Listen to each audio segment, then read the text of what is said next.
Hammaga salom, bu Abdullajon. Sizni ta'limchi platformasini rasmiy sahifasida ko'rib turganimizdan juda ham xursandmiz. Xo'sh, ko'rsatuv avvalidan bitta savol. Turkiyada chindan ham tahsil olib, keyinchalik yaxshi ish topish mumkinmi?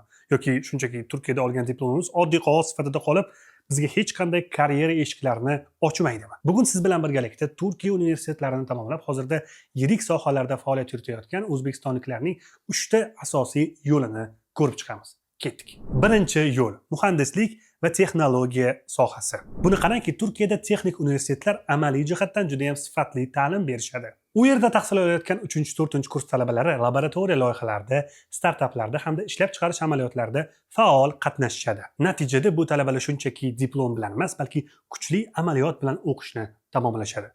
Buning oqibatida bo'lsa juda ham ko'plab xalqaro kompaniyalar, IT markazlar va sanoat korxonalarida ish boshlashadi. Bu yo'lni bo'lsa siri juda ham oddiy. O'qish paytida ishlashni boshlash.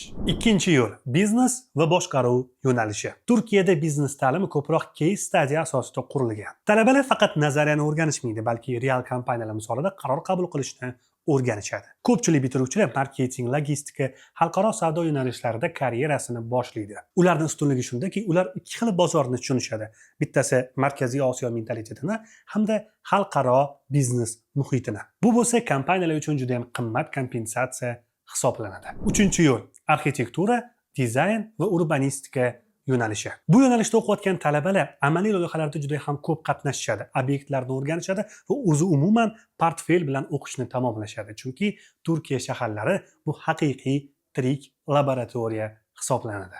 Natijada bo'lsa ular ish qidirib yurishmaydi, balki ularning portfeli ularni to'g'ri ishga yo'naltirishi mumkin. Bu yoshlardagi umumiy eng muhim jihat nima? Ular chet elga shunchaki diplom olish uchun ketishmagan. Ular tilni faol ishlatgan, juda ham ko'plab insonlar bilan networking o'rnatgan hamda o'qish davridayoq o'z yo'nalishini aniq tanlab olishgan. Demoqchimizki, muvaffaqiyat davlatga bog'liq emas, balki yondashuvga bog'liq bo'ladi. Agarda talaba shunchaki auditoriyaga kirib chiqadigan bo'lsa, hech qanaqa natija bo'lmaydi. Lekin u muhitdan to'g'ri foydalansa, oddiygina o'qish deb hisoblanadigan narsa haqiqiy karyeraga aylanishi mumkin. Xulosa shuki, Turkiyada o'qishning o'zi katta muvaffaqiyat bermaydi.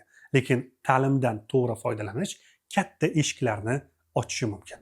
Qisqa qilib aytganda, masala qayerda o'qishingizda emas, masala o'qish jarayonida o'zingizni qanday qurishingizdadir. Ko'rishguncha.